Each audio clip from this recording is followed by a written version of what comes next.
పాట పాడేటప్పుడు ఆ పాటలో ఉన్న భావాన్ని తీసుకొని హృదయము స్పందించాలి. సంగీతానికి హృదయాన్ని స్పందించే శక్తి ఉంది. ప్రైజ్ ది లార్డ్, హల్లెలూయా. దావీదు వీణ వాయిస్తూ ఉంటే సౌలులోనున్న దయ్యం పారిపోయింది, దురాత్మ వెళ్ళిపోయింది.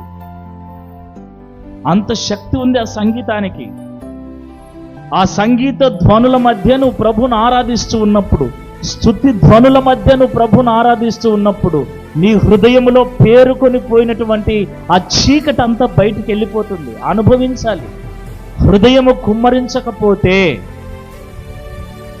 ఈ స్థితిని నువ్వు అనుభవించలేవు, ఏం చేయలేవు. ప్రోక్షింపబడిన హృదయం, నిర్మలమైన ఉదకముతో స్నానం చేసిన శరీరాలు, విశ్వాస విషయంలో నిశ్చయత, యథార్థమైన హృదయం, ఈ 4 కలిగి మందిరానికి వచ్చినప్పుడు మనస్సాక్షికి కల్మషము ఉండదు.